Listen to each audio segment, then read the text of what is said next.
নমস্কার বন্ধুরা, আমার রান্নাঘরে সবাইকে স্বাগত। আজকে আবার নতুন একটা রান্না করতে চলেছি। সামনেই গণেশ চতুর্থী। সেই গণেশ চতুর্থী উপলক্ষে আমি এর আগে একটা লাড্ডু আপনাদেরকে দেখিয়েছি বানিয়ে। আজকে করব সুজির মোদক। তা এখানেতে আমি 200 গ্রাম সুজি নিয়েছি। এই সুজিটাকে এখন এমনিই রেখেছি, কিন্তু এটাকে আমি ফাইন করে নেব, অর্থাৎ আমি এটা মিক্সিতে দিয়ে একটু গুঁড়িয়ে নেব, মিহি করে নেব। আর নিয়েছি আমি এখানেতে 16টা আমন্ড, 50 গ্রাম মতন কাজু, আর কিছুটা হচ্ছে আপনার পেস্তা নিয়েছি।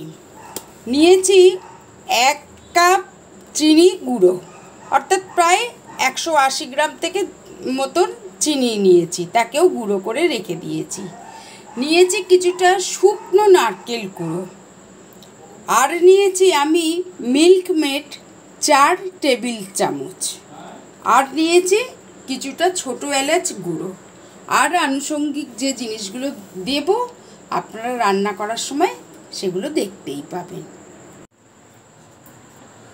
দেখুন, সুজিটা আমি মিক্সিতে রিফাইন করে নিয়েছি, অর্থাৎ পরিষ্কার গুঁড়ো করে নিয়েছি। এবারে আমি একটা কড়া বসিয়ে দিয়েছি। সেই কড়াতে আমি একটু ভালো করে ঘি দিয়ে দেবো, মোটামুটি 4 টেবিল স্পুনের মতন ঘি দিয়ে দেবো।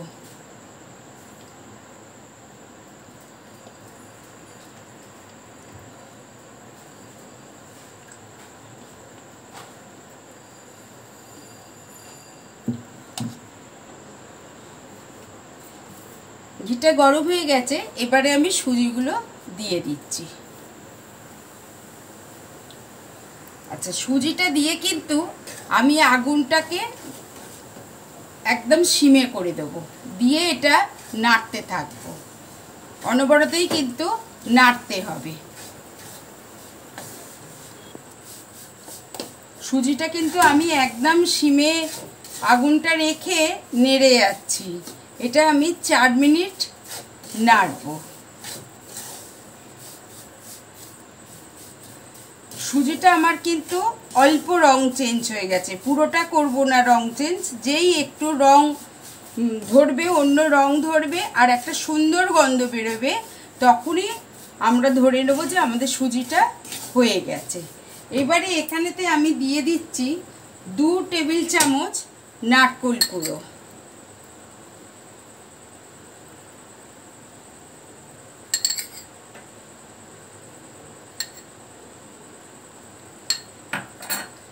নারকেলটাও একটু নেড়ে নেব সুজির সাথে। এবারেতে আমি দিয়ে দিচ্ছি 4 চামচ মিল্ক মেড। আমি এখানে মিল্ক মেড দিলাম যেহেতু আমার ঘরেতে ছিল। আপনারা ইচ্ছা করলে ফ্রেশ ক্রিমও দিতে পারেন। আর হচ্ছে যদি আপনাদের ঘরেতে ওই অনেক সময় দুধ আসে না, সর পরে বেশ মোটা করে, সেই সর যদি জমিয়ে রাখেন তাহলে সেই সরও কিন্তু দিতে পারেন। কিন্তু এই সর যখন দেবেন তখন কিন্তু একটু দুধ মিশিয়ে নেবেন, যতটা সর নেবেন ততটা দুধ নেবেন, নিয়ে দেবেন। আর আমি দিয়ে দিচ্ছি চিনির গুঁড়োটা। চিনির গুঁড়োটা আমি সবটা দেব না এখন, কেননা আমি মিল্ক মেড ফেলেছি। মিল্ক মেড তো এমনিই মিষ্টি থাকে, ওই জন্যে আমি পুরো চিনিটা এখন দিচ্ছি না। আমি প্রায় 3 ভাগ চিনি দিয়ে দিয়েছি।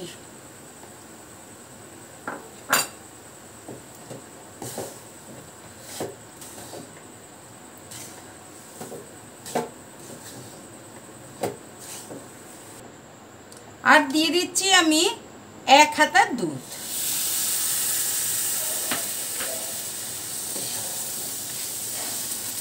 আমার আঁচটা কিন্তু একদম সিমেই আছে।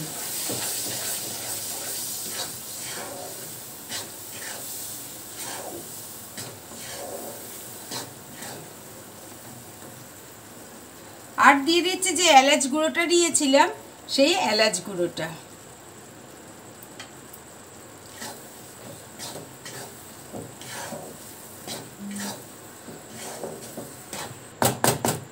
সুজিটা আমার হয়ে গেছে। এবারে গ্যাসটা আমি নিভিয়ে দিয়ে পরের অংশে চলে যাব। তাই গ্যাসটা নিভিয়ে দিলাম, ততক্ষণ এটা ঠান্ডা হোক। আচ্ছা, এবারেতে আমি মিক্সিং ছোট জারটা নিয়েছি। নিয়ে এই যে আমন্ড, তারপরে কাজু আর পেস্তা যেটা নিয়েছিলাম, মানে ড্রাই ফ্রুটস, সেইগুলো সব দিয়ে দিচ্ছি। আপনারা ইচ্ছে করলে আপনাদের মনের মতন ড্রাই ফ্রুটস নিয়ে দিতে পারেন।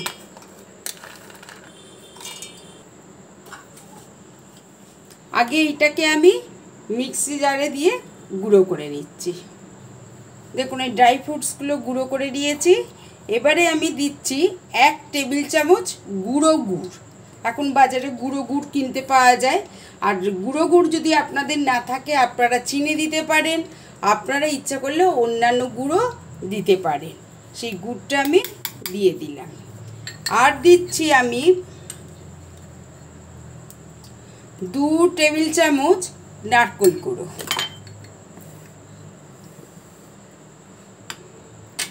আর দিয়ে দিচ্ছি এলাচ গুঁড়ো। দিয়ে এটা আবার পেস্ট করব। দেখুন এইগুলো আমার সব পেস্ট করা হয়ে গেছে। এটা আর আমাকে কড়াতে নাড়াচাড়া কিছু করতে হবে না। এখান থেকেই আমি ছোট ছোট নাড়ুর আকারে এরকমভাবে গড়ে নেব।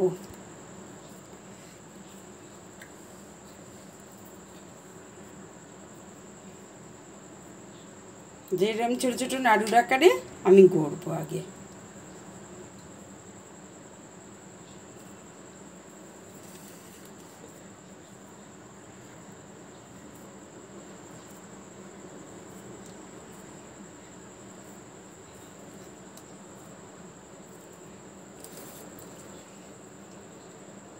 যেরকমভাবে গড়তে থাকবো, আমি এরকমভাবে আগে গড়ে নিই।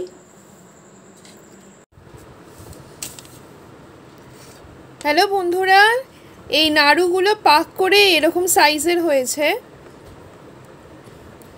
আর এবারে মোদকটা, এটা একটা ট্রায়াল ছিল যে ঠিক মতো করে হয় কিনা, হয়েছে অবশেষে। এবার আমি আপনাদেরকে দেখাবো যে কীভাবে আমি তৈরি করলাম এই জিনিসটা। মোদক করতে যে এই প্লাস্টিকের শেপারগুলো পাওয়া যায়, এরকম আমাদের ঘরেতে একটা ছিল, অনেকের 3টে খোপ থাকে, আমাদের 2টো আছে। তো ঘি মাখিয়ে আমি রেখে দিয়েছি, যেটা আপনারা দেখতে পাচ্ছেন। এবার এটার নিয়ম হলো এরকম খোলা থাকবে না, এটাকে এরকম ক্লোজ অবস্থাতে আমি রেখে দিলাম। এরপর আমি যেটা করব সেটা হচ্ছে এই ঠান্ডা হয়ে যাওয়া যে পুর আছে, মানে যেটা মা ঠান্ডা হতে দিয়েছিল, সেই পুরটা আগে একটু অল্প করে নেব। নিয়ে এরকম, মানে অতটা শেপে দিতে হবে এমন কিছু না, কারণ ঢুকবে তো সেই ভেতরে। এরকম করে করে এই যে তলাতে এরকম আস্তে আস্তে আস্তে আস্তে করে আমি এরকম শেপ দেবো চারিদিক দিয়ে, যাতে চারিদিকে মাখিয়ে যায় ব্যাপারটা।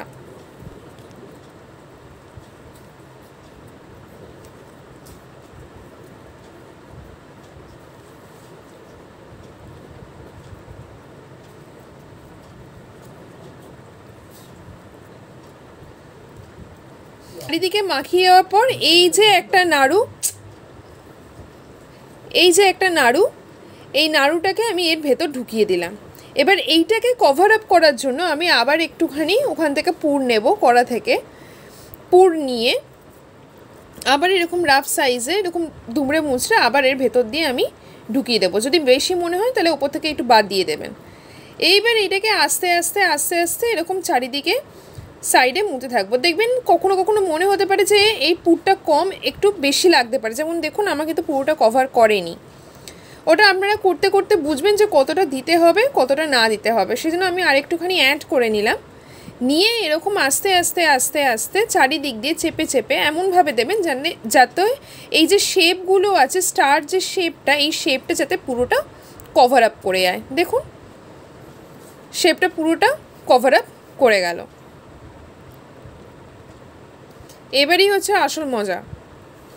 যদি খুলে গিয়ে ভেঙে যায় তাহলে বুঝবেন আপনার পুরো কষ্টটাই বেকার গেল। যাই হোক, আমার তো প্রথমটা ঠিকঠাকই হয়েছিল, দেখা যাক এটা ঠিকঠাক হয় কি না।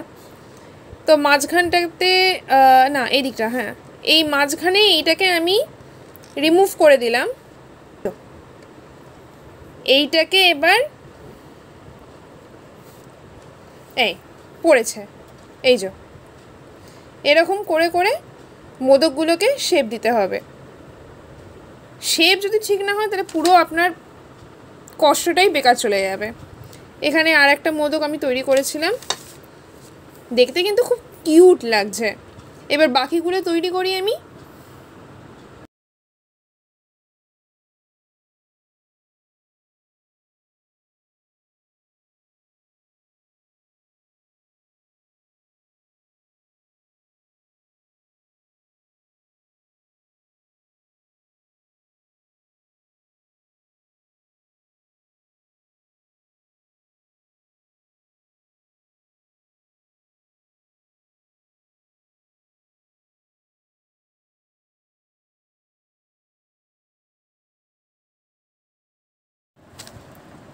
এরকম একটু করে কেশর লাগিয়ে লাগিয়ে দিলে জিনিসটা খুব ভালো লাগবে দেখতে।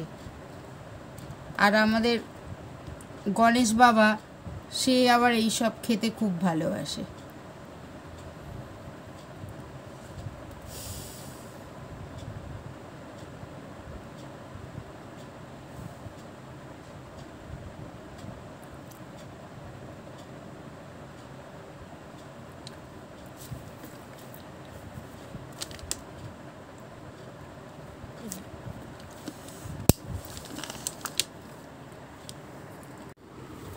এই হলো আজকের আমার রান্না, সুজির মোদক।